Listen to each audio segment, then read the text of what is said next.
여러분 안녕하세요. 반갑습니다. 오늘도 우리 주님의 은혜와 사랑이 가득 넘치는 복되고 아름다운 예배가 되기를 바랍니다. 함께 찬양 드리겠습니다.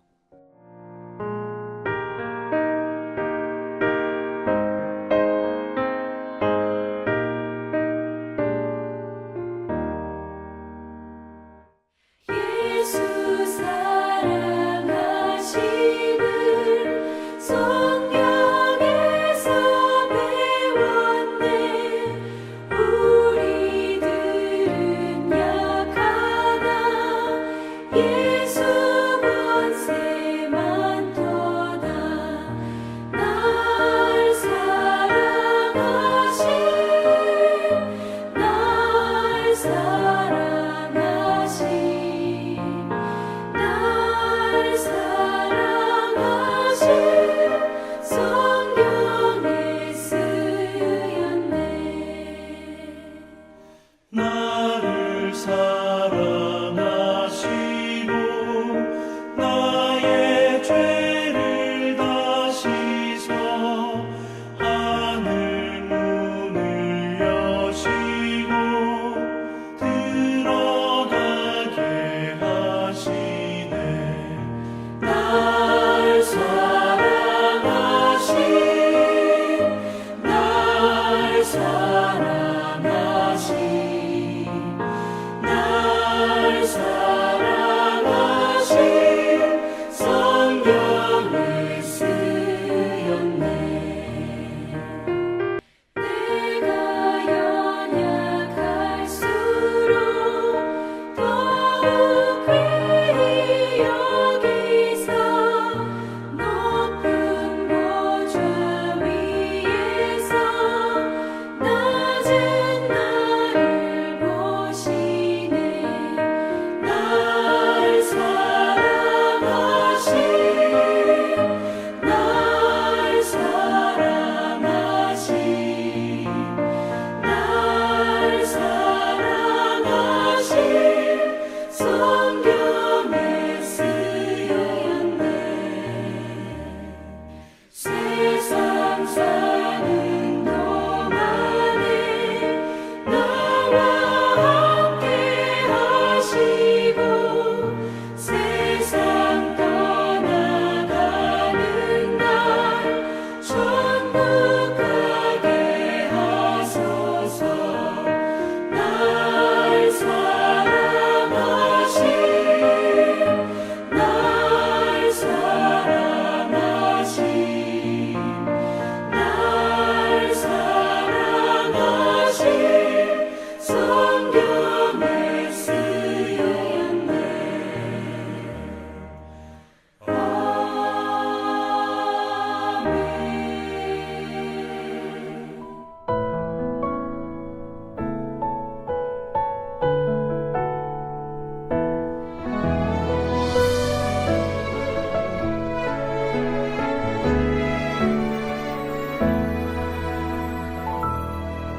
하나님의 부르심에는 후회하심이 없네. 내가 이 자리에 선 것도 주의 부르심이라. 하나님의 부르심에는 결코 실수가 없네.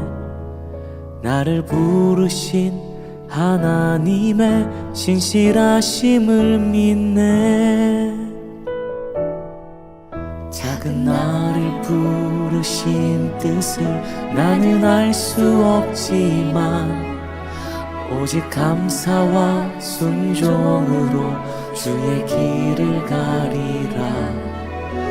때론 내가 연약해져도 주님 날 도우시니 주의 놀라운 그 계획을 나는 믿으며 살리.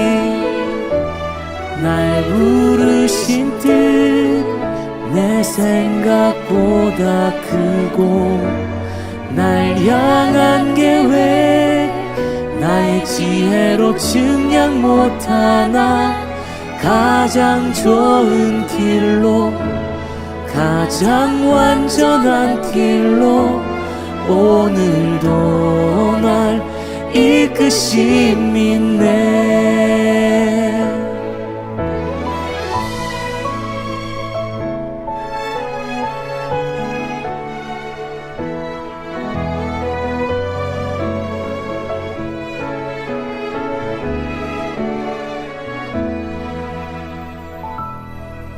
작은 나를 부르신 뜻을 나는 알 수 없지만 오직 감사와 순종으로 주의 길을 가리라. 때론 내가 연약해져도 주님 날 도우시니 주의 놀라운 그 계획을 나는 믿으며 살리. 날 부르신 뜻 내 생각보다 크고 날 향한 계획 나의 지혜로 측량 못하나 가장 좋은 길로 가장 완전한 길로 오늘도 날 이끄심 있네. 날 부르신 뜻 내 생각보다 크고 날 향한 계획 나의 지혜로 측량 못하나 가장 좋은 길로 가장 완전한 길로 오늘도 날 이끄심 있네.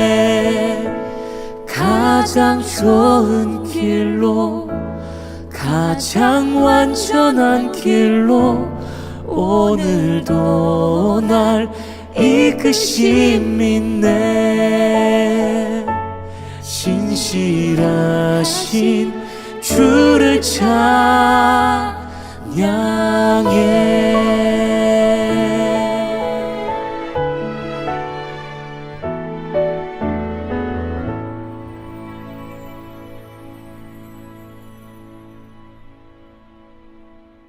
따뜻한 온기로 인하여 온 세상의 만물들이 자라고 꽃을 피우듯 성령의 단비가 내리는 오순절에 사랑의 교회 성도들이 이 제단에 나와 주님 앞에 정한 마음으로 예배를 드립니다. 우리의 예배가 성령 충만한 예배, 진정한 예배, 감사 찬송이 넘치는 예배가 되게 하여 주시옵소서. 하나님 아버지, 우리 주님 시험과 고난을 받으시고 죽으셨다가 부활 승천하시어 우리 모두에게 새 소망을 주시고 약속하신 대로 성령을 보내주사 우리와 영원히 함께 하시고 역사하시고 인도해 주시는 크신 사랑 되새기게 하여 주시옵소서. 부족한 저희들입니다. 우리의 삶 속에서 주님을 잊어버리고 내 생각과 뜻대로 살아가며 크고 작은 고난 속에서 좌절하고 원망하며 주님을 멀리 떠나 헤매일 때가 많았음을 고백하고 회개하오니 주님의 크신 사랑으로 용서해 주시고 우리들 온전히 주님을 마음 중심에 모시고 주님을 신뢰하며 주님 뜻대로 살게 인도하여 주시옵소서. 특별히 오순절을 통하여 우리 마음의 정결함을 더하여 주시고 우리 교회와 가정이 부활의 소망과 성령의 열매를 맺는 삶을 살게 하여 주옵시며 주님께서 가르쳐 주신 대로 위로는 하나님을 참되게 경외하고 이웃과 형제를 사랑하며 가르치고 전파하고 치유하는 아름다운 사랑의 교회가 되길 소망합니다. 유년주일학교 유스그룹 EM들을 위해 기도합니다. 이 시간 교육관에서 정성을 다해 드리는 그들의 예배를 흠양하여 주시고 사랑과 은혜를 더하여 주셔서 모두 신실하고 견실한 아름다운 자녀들로 성장하게 하여 주셔서 교회와 이웃뿐 아니라 험한 세상의 등불이 되는 큰 제목들이 되어 승리하는 삶을 일구어 가게 하여 주시옵소서. 또한 이 시간 선교사님들을 위해 기도합니다. 자연재해, 전쟁, 각종 병마, 그리고 낯선 문화와 언어 장벽들을 지혜롭게 넘게 하여 주시고 핍박과 어려움 속에서 지치지 않는 새 힘을 주시오며 빛 되시고 목자 주신 주님께서 친히 그들을 안위하여 주시고 그들의 삶과 사역 하나하나 인도하여 주시옵소서. 오늘 바른 은혜 감사드리고 구별하고 정성을 다하여 많은 성도들이 여러 모양으로 예물을 드립니다. 믿음으로 드린 예물들이 귀하게 사용되게 하시고 쓰이는 곳곳마다 하나님의 영광 드러나게 하옵시며 더 큰 소망과 은혜를 사모하며 열심히 섬길 수 있는 축복을 허락하여 주시옵소서. 이 시간 여러 병마와 괴로움으로 인하여 힘들어하는 교회들이 많이 계십니다. 오직 주님만을 의지하게 하여 주시고 능력의 손으로 붙들어 주셔서 영육간의 평강함을 지어주시고 주님의 영광, 하늘의 소망 붙들며 살게 하여 주시옵소서. 또한 이 시간 사정에 따라 각양 각처에서 드리는 예배도 흠양해 주시고 똑같은 은혜로 채워 주시옵소서. 하나님 아버지, 보이지 않는 곳곳에서 섬기는 모든 성도들의 정성을 기억하여 주옵시며 오늘 한 목소리로 찬양과 기도를 올려드리는 이 예배를 받아 주옵시고 목사님께서 전하시는 말씀마다 성령의 역사가 나타나게 하옵시며 선포하시는 말씀을 통하여 크신 사랑과 은혜를 체험하는 시간을 누리게 하여 주시옵소서. 우리를 온전히 사랑하시고 부활 승천하시어 우리의 산 소망이 되신 예수님의 이름 받들어 간절히 기도드립니다. 아멘. 우리 같이 하나님의 말씀을 읽도록 하겠습니다. 오늘 말씀은요, 이사야서 40장 17절부터 26절까지 같이 한 절씩 나누어서 18절부터 26절까지 한 절씩 읽도록 하겠습니다. 먼저 18절 말씀 제가 읽겠습니다.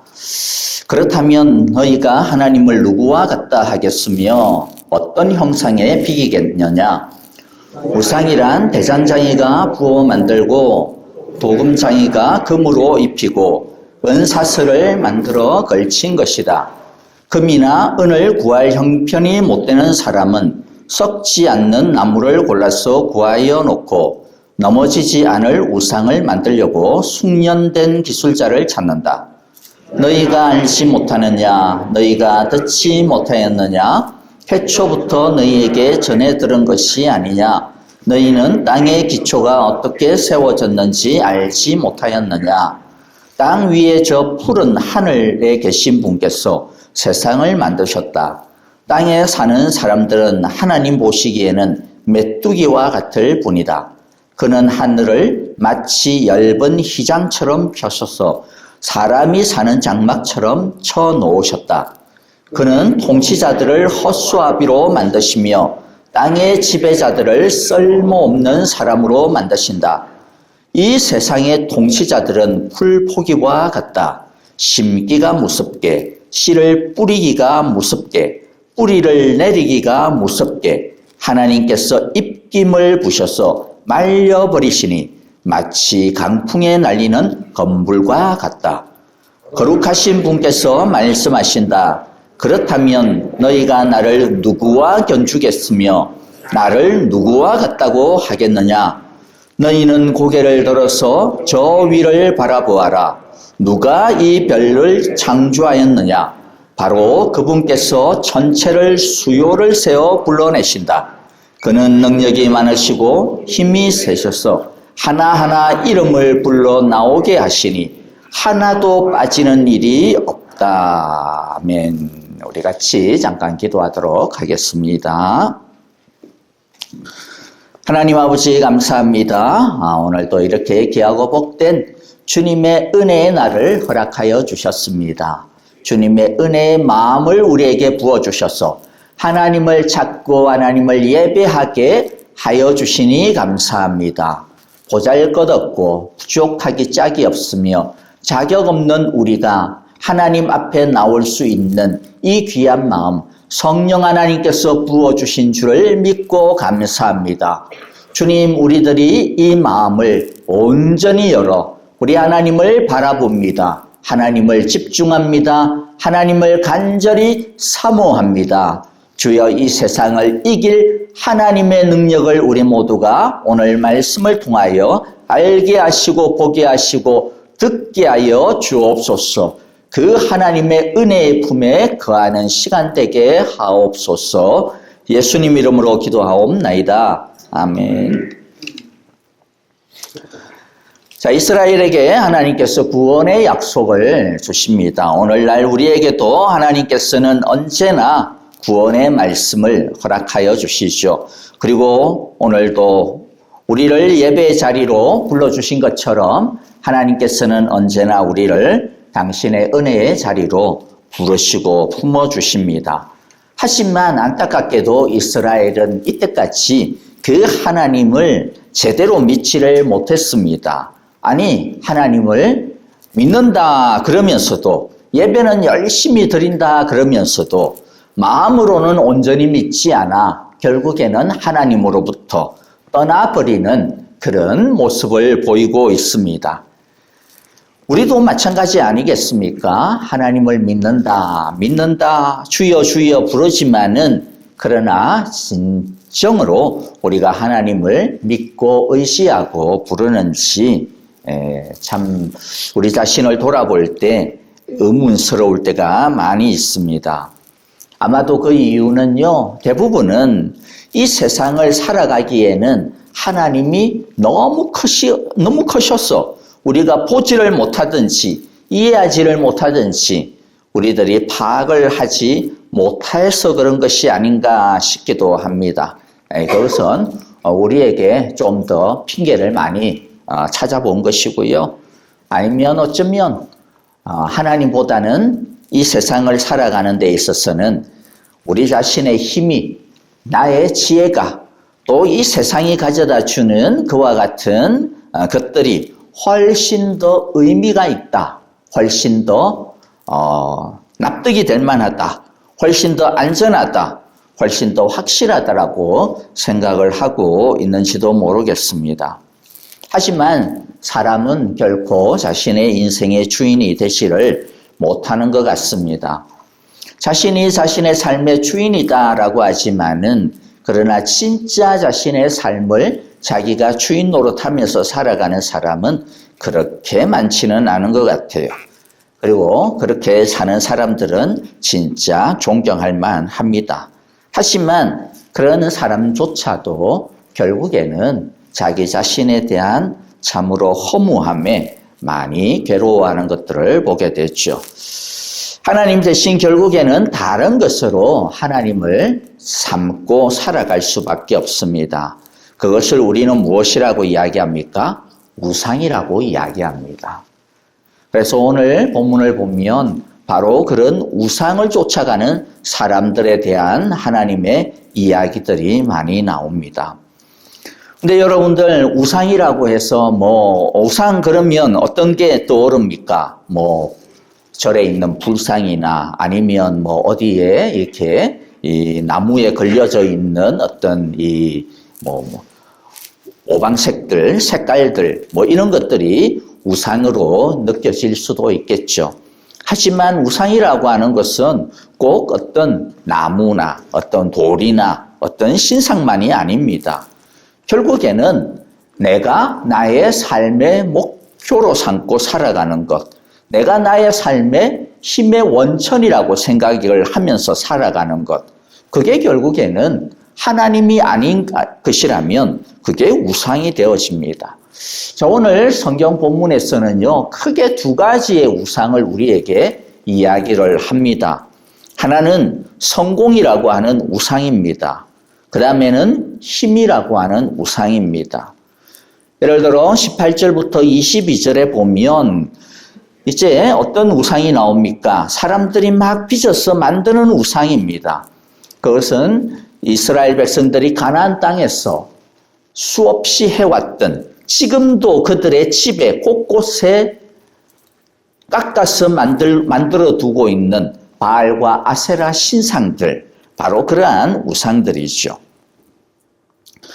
그런데 하나님께서는 바로 그것을 어떻게 하나님과 같다라고 할 수 있느냐라고 그렇게 반문을 합니다. 근데 이스라엘 사람들이 왜 그런 형상을, 그런 우상을 열심히 쫓아서 섬겼을까요? 이집트에서 나오는 그 시점부터 그들은 금송아지 우상을 만들어서 섬기기를 시작을 했고 가나안 땅에 정착하면서는 바알과 아세라, 아스다롯, 몰록 수많은 가나안의 여러 가지 신들을 그들은 만들어서 섬겼습니다. 그들이 그와 같은 우상을 섬긴 이유가 뭘까요? 그냥 보기가 좋아서가 아닙니다. 그냥 가나안 사람들이 저렇게 하니까 우리도 한번 해볼까? 그것 때문에 그런 것이 아닙니다. 그냥 단순하게 하나의 유행이었기 때문에 그런 것이 아닙니다. 문화적인 활동이니까 그렇게 한 것도 아닙니다. 만들어서 팔면 돈이 되니까 그렇게 한 것도 아닙니다. 그들이 그러한 우상을 갖다가 만들고 추구하고 하나님을 예배하면서 앞에는 하나님을 향하여서 기도하고 있는데 뒤에는 바알과 아세라 신상이 떡하니 이렇게 버티고 있어요. 왜 그들은 하나님만을 섬기지를 못하고 계속해서 바알과 아스다롯, 아세라를 이렇게 끼고 살았을까요? 한 가지 이유입니다. 그들이 그렇게 살았던 이유는 그것이 자신들에게 풍요로움을 가져다 주는 신이라고 믿었기 때문입니다. 아니, 신이라고 믿었다기보다는 그렇게 풍요로움을 가져다 주기를 바라는 마음이었습니다. 그 풍요를 위해서라면 하나님도 좋고 가나안도 좋고 다 좋다라는 거예요. 그러니까 하나님이 그들의 신이 아닙니다. 그들의 신은 누굽니까? 풍요입니다. 성공입니다. 그래서 그들은 끊임없이 하나님께서 계속해서 산당을 갖다가 부수고 우상을 부수고 그래도 계속해서 그들은 우상을 갖다가 찾아 헤매었습니다. 나중에는 가나안의 우상만을 섬기는 것만으로도 부족했어요. 왜냐하면 이 가나안보다 더 센 신이 있더라는 거예요. 그래서 그들은 아람의 신을, 나중에는 아수르의 신을, 나중에는 바벨론의 신을, 이집트의 신을 찾고 계속 막 그냥 쇼핑을 하듯이 끊임없이 그냥 찾아서 헤맸습니다. 이유는 뭐예요? 누가 우리를 더 풍요롭게 할까? 그러면 그게 하나님이고 그게 여호와고 그게 우리를 인도하신 전능자다라고 믿었던 것이죠. 그리고 그들에게 있어서 또 다른 우상이 있습니다. 다른 우상이 뭡니까? 23절부터 25절입니다. 무엇입니까? 통치자들입니다. 통치자들. 여기서 이야기하는 통치자라고 하는 것은 단순하게 뭐 어떤 왕 그것만이 아니라 그냥 힘 있는 나라입니다. 그래서 그들은 이집트를 의지하려고 했고 그들은 시리아를 의지하려고 했고 아시리아를 의지하려고 했고 바벨론을 의지하려고 했습니다. 이유가 뭡니까? 그들이 우리를 지켜준다라고 믿었기 때문이죠. 그들이 있어야 우리를 지켜줄 수 있다. 뭐 하나님이 뭐 그들을 의지하지 말라 그래도 아니야. 이 세상을 살려고 하면 그들을 무시하면 안 돼. 그리고 그들을 등지면 안 돼. 그들 밑에 그냥 딱 달아붙어 가지고 그들의 우산 밑에 있어야 우리가 이 세상에서 안전할 수 있어 라고 했던 것이죠. 결국에 그들이 찾았던 것은 뭡니까? 더 큰 힘이었습니다. 힘. 성공과 힘. 이것이 바로 이스라엘이 끊임없이 가나안 땅에서 추구하였던 삶의 정신이었습니다. 근데 뭐 사실 이게 어디 이스라엘만 그렇겠습니까? 오늘날 우리도 마찬가지 아니겠습니까? 그렇죠? 끊임없이 우리는 성공을 찾고 성공을 추구합니다. 힘을 추구합니다.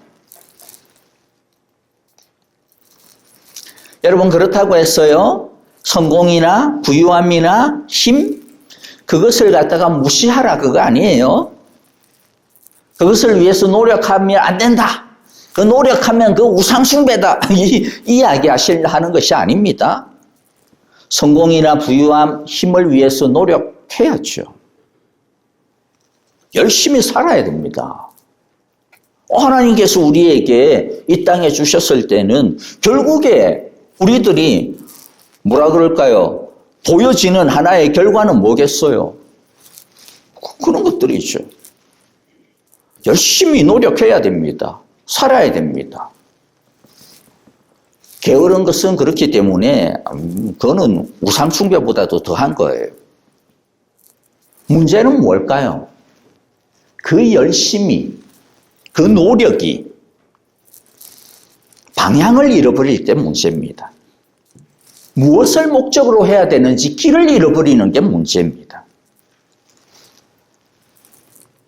그 성공이나 힘이 하나님의 자리를 차지하도록 만들어버리는 게 문제인 것이죠.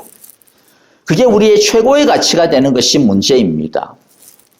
성공을 위하여, 힘을 위하여 목표를 세우고 최선을 다해야 됩니다. 하나하나 그 길을 향하여서 달려나가는 거 필요합니다. 그런데 늘 잊지 말아야 되는 게 뭘까요? 성공이나 힘, 돈이나 명예, 그 모든 것들은 하나의 수단에 불과하다는 것입니다. 왜 이게 필요한가라고 하는 것을 잊어버리면 안 됩니다. 왜 이게 꼭 있어야 되지? 여기에 대한 대답이 확실해야 됩니다. 근데 그 대답을 놓쳐버리는 때가 우리는 너무 많아요. 그것이 수단이 아니라 그게 최종적인 목적이 되어질 때 그게 결국에는 우상이 됩니다. 첫 시작은 잘했지만은 중간에 길을 잃어버린 것이죠. 중간에 길을 잃어버리면 어떻게 해야 됩니까? 다시 정신을 차려야죠. 그래서 우리가 목적이 그런 40일도 한 겁니다. 우리 길을 잃어버리면 안 된다. 이 세상에서 열심히 살아야 되지만은 열심히 왜 사는지를 분명히 알아야지. 성공해야 되는데 왜 성공을 해야 되는지 알아야지. 열심히 돈 벌어야 되는데 왜 돈을 벌어야 되는지 우리가 그것을 분명히 알아야 되니까 하나님을 사랑하고 사람을 사랑하고 그것을 위해서 우리들이 살아가야 되는데 나중에는 보니 그냥 돈을 사랑하고 성공을 사랑하고 힘을 사랑하고 그게 우리의 자랑이 되어져 버리는 것이 문제인 것이죠. 그러니까 여러분들 그 자체를 우리들이 부정하거나 그 자체를 우리들이 도외시할 필요는 없어요. 우리는 언제나 다시 길을 제대로 가면 됩니다. 길을 잃어버렸으면 다시 돌아가면 되죠. 그래서 성경 말씀이 있는 거 아닙니까? 성경 말씀이 우리에게 있는 이유가 뭐예요? 모든 성경은 하나님의 감동으로 된 것으로 교훈과 책망과 바르게 함과 의로 교육하기에 유익하니 우리 길을 잃어버린 우리에게 바로 바른 길을 가기 위하여서 우리에게 주신 것이죠. 여러분들 우리들이 진짜 내가 살아가고 있는 내 인생의 목표가 정말로 하나님을 위한 하나의 방법이요. 하나님을 섬기는 것을 위한 하나의 수단이요. 과정이요. 도구인지 아니면 지금 나의 우상이 되어져 버리고 있는 것인지 우리 자신을 한번 잘 점검해 보셔야 돼요. 오늘 제가 한 3가지 정도 지금 나의 성공과 나의 힘을 향한 이 열심이 정말로 제대로 되고 있는 것인지 아니면 지금 우상으로 빠지고 있는 것인지를 한번 점검을 해볼 수 있는 3가지를 한번 이야기를 해볼게요. 첫 번째는요. 성공을 위해 나는 무엇을 희생하고 있는지를 점검해 보셔야 됩니다. 이 세상의 성공을 위해 나는 지금 무엇을 희생하고 있지? 라고 하는 거죠. 만일 우리의 게으름을 희생한다. 우리의 시간을 갖다가 희생한다. 투자한다. 나의 재미를 절제한다. 그건 잘하고 있는 거예요. 당연한 거죠. 그런데 그것을 넘어서 나의 성공을 위해 하나님과의 관계가 희생이 되기 시작을 한다. 그러면 뭐예요? 그럼 지금 우상의 길로 가고 있는 겁니다. 나의 성공을 위하여서 가족과의 평화가 깨어지고 있다. 금이 가고 있다. 그거는 무슨 변명을 하더라도 불이 켜야 됩니다. 우리는 많이 그러죠. 아니 내가 내 재미를 위해서 하냐? 나를 위해서 하냐? 다 결국에는 내 새끼를 위해 가지고 당신을 갖다가 또 내 백이라도 한 개 더 사주기 위해 가지고 내가 이렇게 고생을 하는데 그걸 알아주지 못하고. 변명입니다. 잘못된 변명입니다. 그게 중요한 게 아니죠. 가족과의 사랑과 평화, 기쁨이 함께 누려야 되는, 지금 하나님께서 우리에게 주신 그 시간 속에서 같이 누려야 되는, 같이 만들어져 가야 되는 그 사랑이 희생이 되고자 있다면 점검해 봐야죠. 일시적인 것인지 아니면 지금 이게 나의 하나의 패턴이 되어져 버렸는지. 물론 어떤 때는 일시적으로 희생이 될 수도 있어요. 정말로 시간은 정해져 있고 자원은 한정되어져 있고 집중해야 되는 때가 있기는 하죠. 근데 그게 1년 365일 내내 그런다. 막 1년, 2년이 가도 똑같다. 이러면 조금 점검을 해봐야 되겠지. 아니면 그런 가운데서도 그러면 함께 사랑을 나누고 같이 평화를 만들어 갈 수 있는 무언가 길을 갖다가 같이 만들어 가야 되겠죠. 또 성공을 위해 정직을 버리거나 양심이 멍들기 시작을 하거나 그런다면 성공이 우상이 되어져 가고 있는 과정일 것입니다. 두 번째 우리가 점검해 볼 것은요. 흔들릴 때 내 마음이 어떤가라고 하는 것을 살펴봐야 됩니다.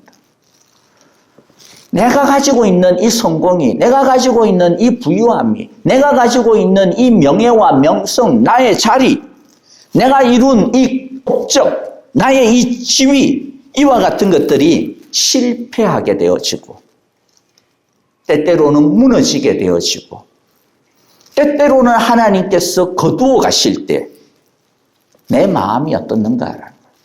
그것을 대하는 나의 마음이 어떻는가.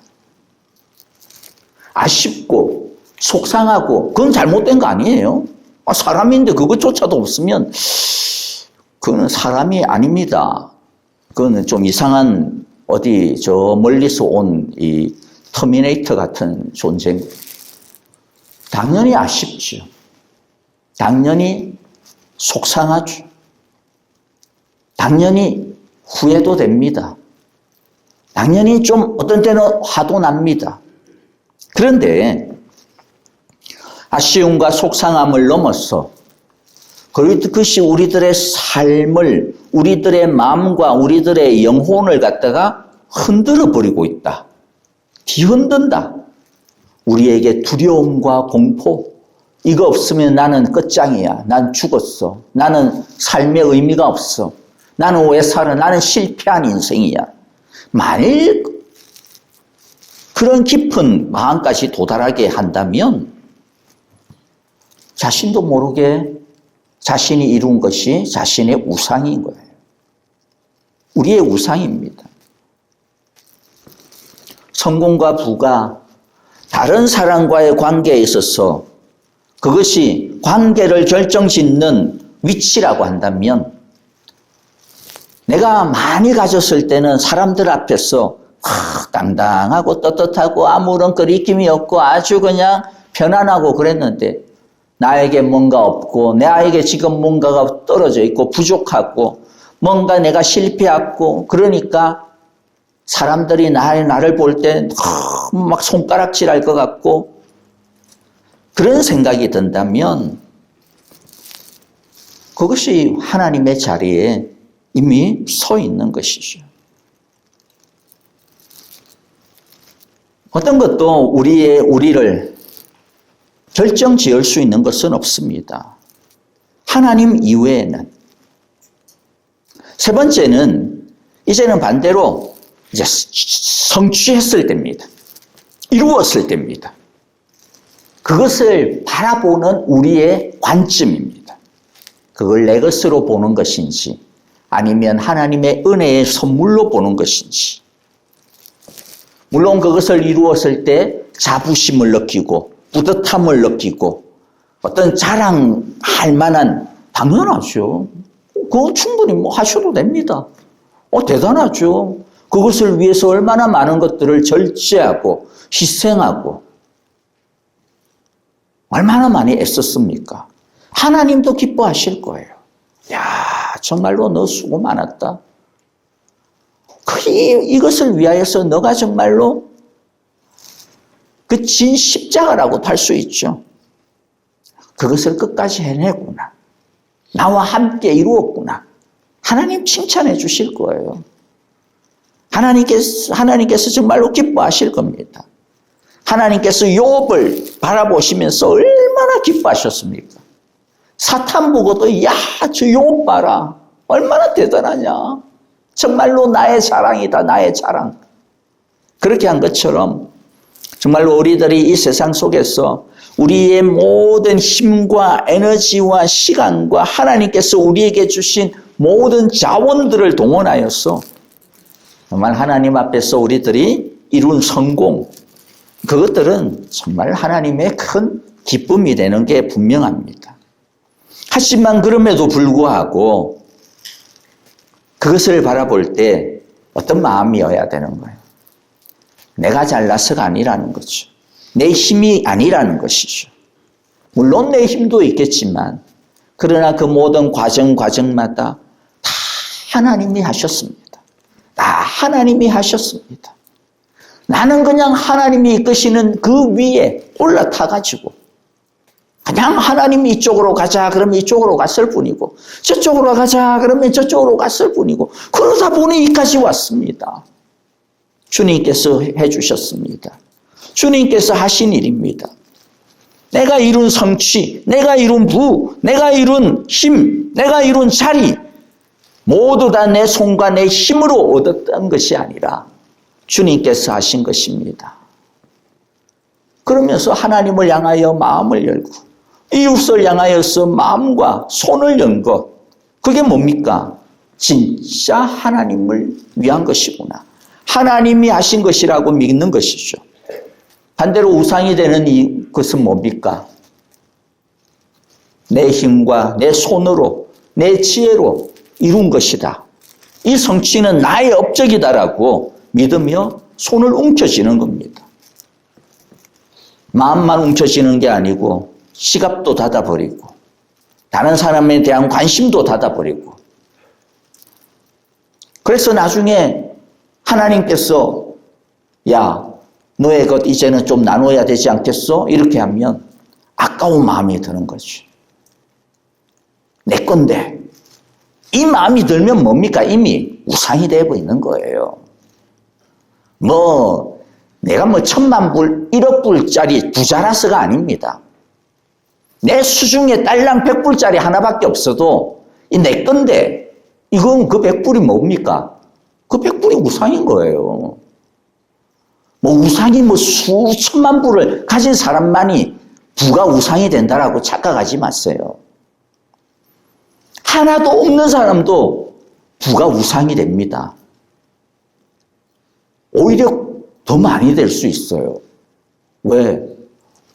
없는 것이 그 사람으로 하여금 조바심을 갖게 해요. 그래서 있는 사람을 질투합니다. 그래서 가진 사람들에 대하여서 시기합니다. 그 마음 가운데 꽁한 마음이 있어가지고 좋게 안 봐요. 여러분, 그건 이미 그 사람이 아무리 가난하다 하더라도 부가 우상이 되어 있는 겁니다. 마태복음 19장에 보면 부자 청년이 나옵니다.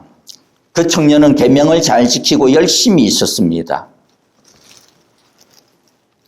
재물을 모으는 능력도 탁월했습니다. 그 청년이 와서 예수님에게 어떻게 해야 내가 하나님 나라에 들어갈 수 있겠습니까? 했더니 예수님께서 율법을 지켜라. 이것도 해야 된다. 저것도 해라. 청년이 아주 당당하게 내가 다 했어요, 그거. 그러자 예수님께서 뭐라고 이야기합니까? 뭐라고 이야기해요? 그러면 이제 내 소유를 팔아서 가난한 사람에게 주어라. 그리하면 내가 하늘에서 보화를 차지하게 될 것이다.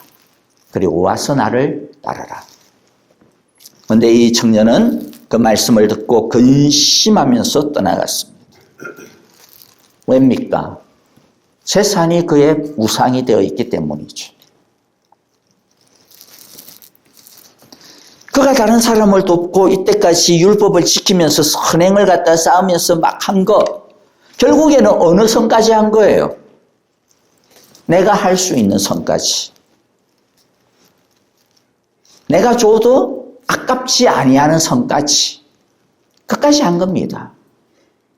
그런데 자신의 한계를 넘어서니까 얼굴이 확 달라져 버리는 거죠. 그러나 반면에 아브라함과 이삭의 창세기 22장에 보면 하나님께서 아브라함에게 이삭을 바치라는 시험을 내리십니다. 아브라함에게 있어서 이삭은 인생 최고의 성공이자 축복이죠. 아브라함은 오직 이것만 바라보고 왔습니다. 아들 하나. 아들을 얻기 위하여서 하나님을 바라보고 달려왔어요. 그런데 하나님께서는 그것 바치라고 했습니다. 그럴 때 아브라함은 하나님께서 그에게 주신 모든 것, 최고 중에 최고를 하나님을 향하여 바칩니다. 왜냐하면 이삭이 자신의 목표가 아니라는 거죠. 목적이 아니라는 거죠. 하나님이 자신의 목적인 겁니다. 물론 그 이후의 사건은 우리가 잘 알고 있습니다. 조금 이따가 또 이야기할게요. 하나님은 우리가 이 땅에서 탁월하게 일하고 정당한 부를 누리며 영향력 있는 성공을 거두기를 원하십니다. 그러나 다시 말씀드리지만 하나님이 주신 복이 하나님보다 커 보이기 시작을 할 때 그것은 복이 아니라 뭐다? 우상이 됩니다. 그렇게 되면 그것은 복이 아니라 오히려 시험거리가 됩니다. 우리의 열심이 하나님의 영광을 위하여 달려가는 헌신이 되어야 됩니다. 그렇지 아니하고 나를 증명하는 것으로, 나를 자랑하는 것으로 그렇게 되어져 버리면 그것이 바로 우상에 끌려다니는 삶이라고 하는 것을 우리가 기억하기를 바랍니다. 그런데 이사야는 왜 이스라엘이 또 우리가 왜 자꾸만 이 세상이라고 하는 우상에 빠진다라고 이야기하고 있습니까? 21절, 22절인데요. 우리가 같이 여기서 보면 우리가 알 수가 있습니다. 같이 한번 읽어보겠습니다. 너희가 알지 못하였느냐? 너희가 듣지 못하였느냐? 태초부터 너희가 전해 들은 것이 아니냐? 너희는 땅의 기초가 어떻게 세워졌는지 알지 못하였느냐? 땅 위에 저 푸른 하늘에 계신 분께서 하늘을 만드셨다. 땅에 사는 사람들은 하나님 보시기에 메뚜기와 같을 뿐이다. 그는 하늘을 마치 얇은 휘장처럼 펴셔서 사람이 사는 장막처럼 쳐놓으셨다. 한마디로 말하면 뭐예요? 왜 우리들이 이 세상의 우상에 자꾸만 정신이 팔려서 살아가게 됩니까? 하나님이 어떤 분이신지를 제대로 모른다라는 거죠. 어떤 하나님이십니까? 세상을 만드신 하나님입니다. 저 땅 위에 저 푸른 하늘에 계신 분께서 세상을 만드시고 모든 것들을 메뚜기처럼 보시는 그 하나님. 그 하나님을 우리들이 모르는 것이죠. 우리 가운데 창조의 신앙이 없어지면 바로 이처럼 하나님이 아니라 다른 것을 우리들이 목적으로 삼고 살아갈 수밖에 없습니다. 하나님께서 알기를 원하시는 게 뭡니까? 이 세상이 어떻게 생겼는지를 좀 기억하라는 거예요. 이 세상이 어떻게 존재하고 있는지를 기억하라는 것입니다. 우리가 보고 있는 이 모든 아름다움이 어떻게 만들어져 있는지, 누가 만들었는지, 누가 만드신 겁니까? 하나님이 만드셨다라는 거예요. 여러분, 그런데 하나님이 만드신 것은요, 단순하게 언제인지는 모르지만 먼 시간에 하나님께서 이 세상을 만드신 것으로 끝이 아니라는 거예요. 그 만드신 분이 지금도 이 세상을 운행하고 계시고 그분이 지금도 이 세상을 다스리고 계신다라는 것입니다. 이게 바로 창조의 신앙입니다. 아무것도 없는 가운데서 이 세상을 있게 만드신 하나님, 존재하게 만드신 하나님. 여러분, 하늘의 별을 보십시오. 눈을 열어가지고 하늘을 보십시오. 여러분, 저 멀리 있는 저 까만 하늘 너머에 우리가 볼 수 없는 별들이 얼마나 많은지 모릅니다. 우리가 보지 못한다라고 해서 없는 게 아니에요. 우리가 보지 못하는 게 훨씬 더 많습니다. 우리가 보는 게 뭐 얼마나 대단합니까? 우리가 이 세상을 살아가면서 내가 보는 것만 믿겠다라고 하는 말처럼 어리석은 게 없습니다. 내가 이해하는 것만 믿겠다라고 하는 것처럼 어리석은 게 없습니다.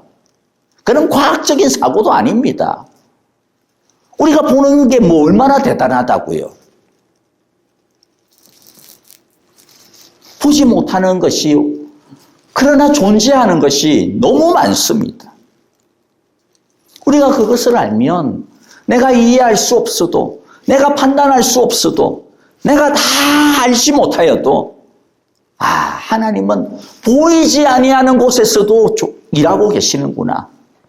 내가 알지 못하는 곳에서도 하나님은 일하고 계시는구나 라고 하는 것들을 좀 생각할 수 있지 않겠습니까? 창조의 신앙을 가지게 되면 내가 보는 것을 넘어서 존재하시고 일하시는 하나님을 우리가 믿게 됩니다. 지금 내 눈에 안 보여도 이게 다가 아니지. 지금 내가 이해할 수 없어도 이게 전부가 아니지. 하나님은 나 위에서, 저 너머에서 지금도 우리를 위하여 바쁘게 일하고 계시지. 이 땅을 다스리고 계시지. 내 삶을 운행하고 계시지라는 것이죠. 창조의 신앙을 가지면 없다고 해서 낭망하지 않습니다. 왜입니까? 하나님이 마음만 먹으시면 뭐 만들고 제끼면 되는 거죠. 창조의 신앙을 가지면 뭐 우리들의 사업이 좀 안 되고 힘들고 그렇다라고 해가지고 막 그것 가지고 세상이 망한 것처럼 생각하지는 않습니다. 물론 힘듭니다. 그러나 힘든 가운데서 하나님을 찾을 수 있는 거죠. 왜입니까? 아니, 왜 힘들어졌어요? 그 힘들어진 걸 뭐 우리도 예를 들어 이란 전쟁 일어날 줄 뭐 알았습니까? 없는데 생겼어요. 그러면 뭐 이란 전쟁도 언젠가는 끝이 나겠죠, 뭐. 그거 생각할 수 있잖아요. 없던 것들이 갑자기 생겨가지고 어려움을 준 게 있다면, 있는 것이 갑자기 없어져가지고 다시, 또 아니면 다른 없는 것들이 다시 생겨가지고 그 모든 어려움들을 다 덮어버릴 수도 있겠죠. 그런 것들을 생각을 하면 우리들이 이 세상에 있는 것들 때때로 힘들고 괴롭고 너무나도 낙심되고 그렇긴 하지만은 그러나 그것 가지고 충내산해하지는 않을 수 있다라는 거죠. 하나님의 다음 손길을, 하나님의 다음 스텝을 기대해 볼 수 있잖아요. 하나님을 우리들이 의지할 수 있잖아요. 맡길 수 있잖아요. 창조의 신앙을 가지면 그렇기 때문에 자유할 수가 있습니다. 없어도 얼마든지 있을 수 있고, 있다라고 해가지고 그것 가지고 막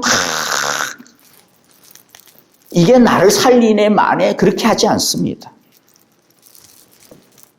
있어도 한 70% 정도 좋아하고 30%는 갑자기 없어질 수도 있고 그렇다 하더라도 그것 때문에 너무 낙심하거나 그렇지 않고 다 하나님이 알아서 계획이 있겠지 하나님이 알아서 다 선하신 뜻이 있겠지 그게 우리를 죽이는 길이겠어? 우리를 더 좋게 하시려고 하시는 길이겠지. 협력하여 선을 이루시는 그 하나님의 선하심을 믿고 아까 우리 찬송했잖아요. 주님의 선하심, 날 인도하시네. 그것을 믿고 믿으면 그 다음에는 다 끝난 거죠. 아까 이야기했듯이 아브라함이 이삭을 갖다가 바친 이유가 뭡니까? 하나님이 이삭을 죽이겠다고? 뭐 그러면 뭐 죽이라 그러시지 뭐. 근데 하나님께서는 반드시 이삭을 주시겠다고 약속하셨잖아. 그러면 뭐 다시 살리시겠네. 아브라함 그렇게 단순하게 믿어버렸습니다. 그래서 히브리서에서는 아브라함이 이삭을 바친 신앙을 부활의 신앙이라고 이야기해요. 죽은 자리에서 다시 살리실 줄을 믿었다. 왜? 하나님은 창조의 하나님이시니까. 이스라엘 백성들이 이집트를 빠져나왔습니다. 탈출을 했습니다. 그런데 앞에는 뭐가 가로막고 있었습니까? 홍해가 가로막고 있었습니다. 그래서 이스라엘 백성들은 원망했습니다. 우리를 이끌어내가지고 이 광야에서 죽게 하려고 그러냐. 이집트 사람을 섬기겠다고. 나는 안 나가겠다고. 나는 그냥 이집트 사람 섬기는 게 좋다고. 언제 우리가 이집트에서 끌어내가지고 탈출을 시켜달라고 우리가 그렇게 한 적이 있냐. 완전히 이들은 완전히 그냥 생떼를 쓰기 시작을 했습니다. 완전히 눈이 뒤집혀 버렸어요.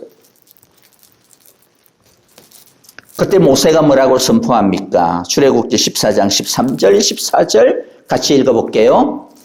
모세가 백성에게 이르되 너희는 두려워하지 말고 가만히 있어서 여호와께서 오늘 너희를 위하여 행하시는 구원을 보라.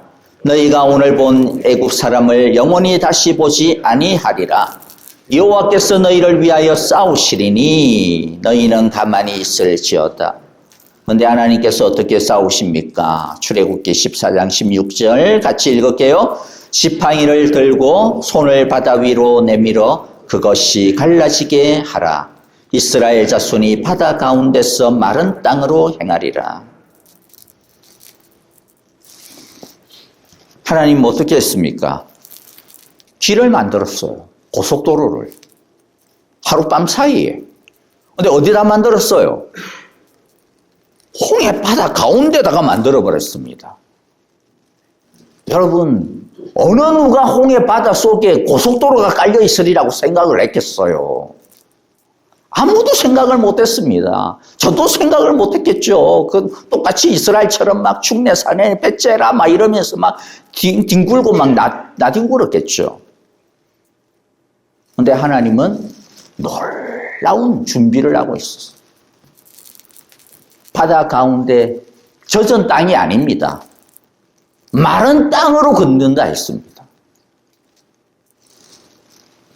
이게 창조의 신앙입니다. 우리의 삶 가운데 홍해바다처럼 넘실거리는 환경이 있다 할지라도 우리가 창조의 신앙을 믿으면 우리는 모르죠. 홍해바다 가운데 뭐 길이나 있을지 아니면 배를 준비해 주실지 아니면 다른 길로 돌아가게 하실지 모릅니다. 그럼 하나님이 알아서 하실 일이고. 그런데 우리가 아는 것은 뭐예요? 하나님에게는 준비가 있다라는 거죠. 하나님에게는 예비하신 지혜가 있다라는 것입니다. 하나님 외에는 어떤 것도 안전한 것이 없습니다. 하나님과 그의 영원한 말씀 위에 영원한 것도 결코 없습니다. 우리들이 아무리 하늘에 집을 짓는다 할지라도 그곳이 안전할 수가 없죠. 하나님은 오직 자신의 말씀을 의지하고 오직 그의 이름을 부르며 달려오는 자들에게 자신을 활짝 열어놓으십니다. 그런데 그럼에도 불구하고 의심하고 믿지 못하는 이스라엘을 향하여서 하나님은 마지막으로 한 말씀을 준비해 놓고 있습니다. 25절, 26절인데요. 26절만 같이 한 목소리로 읽어보겠습니다. 너희는 고개를 들어서 저 위를 바라보아라. 누가 이 모든 별을 창조하였느냐? 바로 그분께서 천체를 수효를 세어 불러내신다. 그는 능력이 많으시고 힘이 세셔서 하나하나 이름을 불러 나오게 하시니 하나도 빠지는 일이 없다. 성경 전체 중에서 제가 가장 좋아하는 말씀 중에 하나입니다. 얼마나 놀랍습니까? 그분께서 천체를 수효를 불러내신다. 히브리어 원문을 직역을 하면 그들의 별들을 수요대로 하나하나 번호를 매겨 이끌어내신다. 수요를 이끌어내시고 하나하나 불러내신다라는 게 무슨 말입니까? 하나님께서 모든 상황의 완벽한 통제자가 되신다라는 것, 주권자가 되신다라는 것이죠.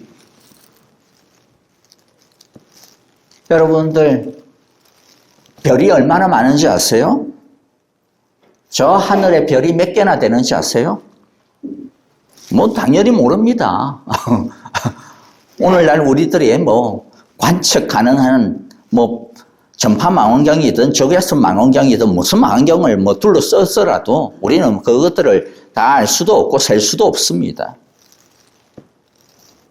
그런데 그 많은 별들을 뭐라고 이야기합니까?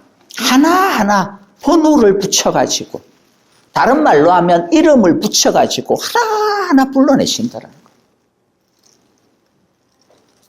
수천억이 아니라 수천억에 수천억 개가 있는 그 별들의 이름 하나하나들을 아십니다. 여러분들 혹시라도 뭐 미시간 호수라든지 아니면 어디 다른 데 가면 뭐가 있어요? 모래 있죠. 별이 얼마나 많으냐면 지구상의 모든 모래 알갱이의 숫자보다도 많다 그래요. 그것도 뭐 다 가정이죠. 뭐 그만큼 많다라는 겁니다. 그런데 그뿐만 아니라 나라고 하는 존재, 나라고 하는 존재가 지금 나의 모습으로 있을 수 있는 확률이 얼마나 될까요? 내 모습 이대로 있을 수 있는 확률이 지금 이 시간에, 지금 이 지구 위에, 이건 수학적으로 숫자를 보여드려야 되는데, 근데 뭐 숫자를 보여드려봐야 뭐 저게 뭔 말인지 알 수가 없으니. 여러분들 그걸 보면요, 그런데 뭐예요? 하나님이 그런 나를 아신다라는 거.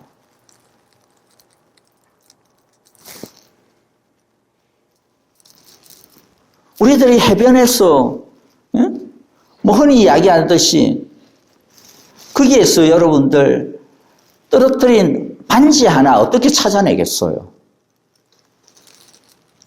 그런데 하나님께서는요, 온 우주에 존재하는 먼지보다도 더 작지 작은 나를 아신다는, 내 이름을 부르신다라는 겁니다. 별들의 수요를 갖다가 불러내신다라고 하는 그 말은 결국 우리를 향한 말씀이에요. 내가 너를 부른다라는 겁니다. 내가 너가 어디에 있든지 나는 너를 정확하게 지목하고 있다라는 겁니다. 정확하게 너를 갖다가 주목하고 있다라는 거예요. 타겟팅을 딱 하고 있다라는 말입니다. 우리가 뭐 티끌보다도 작은 우리를 하나님께서는 마치 자신의 전부인 것처럼 우리를 기억하시고 보시고 우리의 이름을 부르시고 우리를 향하여서 지금 한치의 오차도 없이 조금의 오류도 없이 정확하게 우리를 향하여서 은혜를 부어주시고 정확하게 우리를 향하여서 당신의 눈동자를 고정시켜 주신다라는 겁니다. 그렇기 때문에 하나님께서는요, 우리들이 이 세상에서 다른 것 가지고 자꾸만 헤매지 않기를 원하시는 겁니다. 엉뚱한 것을 가지고 하나님처럼 자꾸만 삼기를 원하지 않으시는 것입니다. 오직 우리를 보시는 그 하나님 앞에 우리들이 바로 서기를 원하시는 것이죠. 여러분, 이 세상에서 이길 수 있는 힘이 어디에 있겠습니까? 다른 데 있지 않습니다. 엉뚱한 거 찾아봐야 결국에는 다 배신 때립니다. 그런 말 많이 써요. 직장에 오래 다녔던 분들이 그런 말 많이 쓰더라고요. 야, 회사 너무 그렇게 헌신하지 마. 나중에 결국에는 다 배신당해. 뭐 그렇다고 해서 여러분들 대충 다니면 안 됩니다. 헌신해야죠. 열심히 다녀야죠. 하지만 그게 우리의 하나님인 것처럼 다니면 안 됩니다.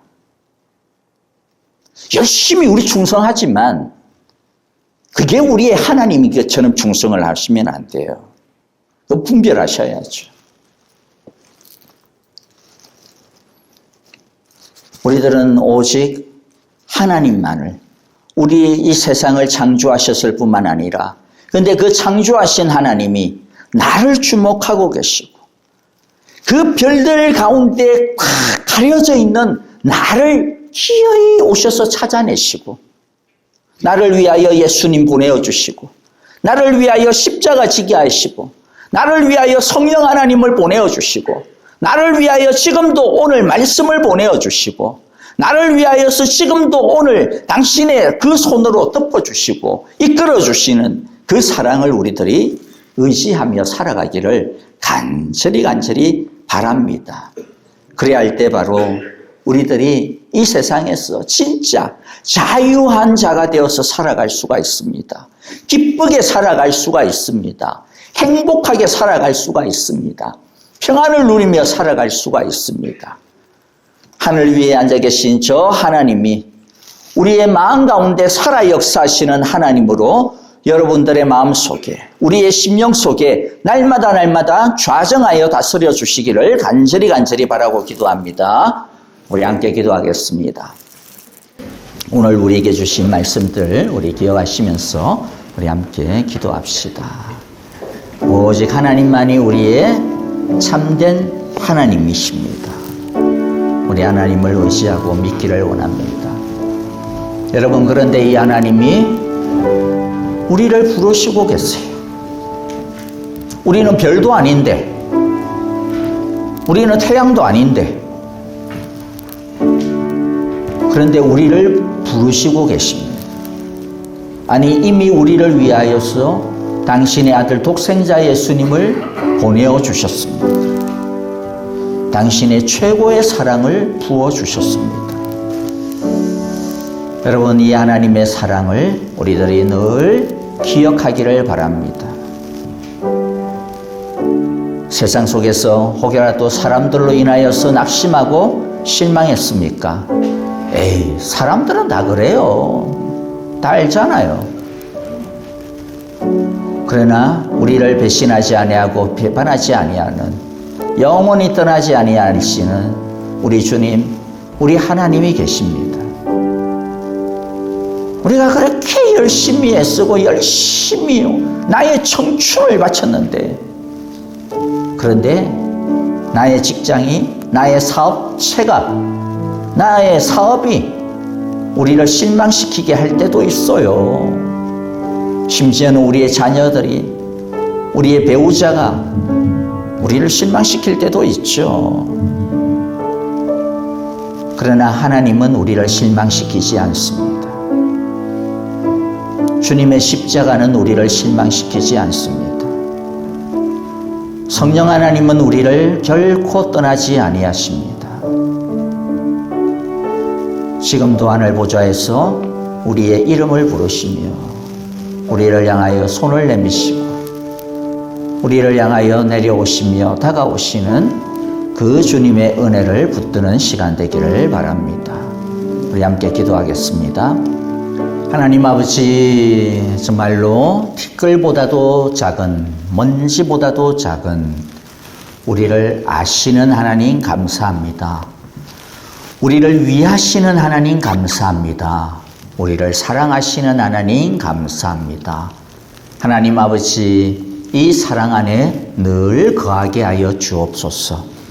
그 하나님, 세상을 만드시고 별들을 만드신 그 하나님께서 지금도 우리를 위하여 창조하시는 하나님이심을 우리가 믿게 하여 주옵소서. 얼마든지 없는 것 가운데서도 있게 하시고 얼마든지 안 되는 것 가운데서도 가능케 하실 수 있고 또 얼마든지 하나님의 선하심 때문에 참으로 우리 가운데서 당신의 뜻을 이루어 가시는 그 하나님을 우리들이 늘 의지하게 하여 주옵소서. 그리하여 후히 주시고 꾸짖지 아니하시는 그 하나님을 늘 바라보며 앙망하며 엎드리며 간구하며 사모하게 하옵소서. 그 하나님을 경험하게 하여 주옵소서. 예수님 이름으로 기도하옵나이다. 아멘. 이제는 우리 주 예수 그리스도의 크신 은혜와 하나님 아버지의 귀하신 사랑하심과 성령님의 인도하심이여 늘 떠나지 아니하시는 그 신실하심이 이제 우리의 삶 가운데 아무리 큰 어려움이 있고 또 헤쳐나가야 되는 과제가 있다 하더라도 이 세상으로 우리의 우상 삼지 아니하고 오직 하나님, 창조하시는 하나님, 이 세상을 다스리시는 하나님, 별들의 이름을 부르실 뿐만 아니라 나의 이름을 부르시며 나를 주목하여 지금도 찾아오시는 그 하나님, 나를 향하여 당신의 은혜의 손길을 한없이 펼쳐주시는 그 하나님을 붙들고 그 하나님을 의지하며 그 하나님을 더욱더 알아가며 오늘 하루도 이 한 주간도 우리의 모든 생애 동안 주와 동행하며 살아가기로 결심하고 주의 이름을 부르는 모든 신실한 예배자들 위해 주님의 사랑하는 자녀들 위해 이제로부터 영원토록 함께 계시기를 축원하옵나이다. 아멘.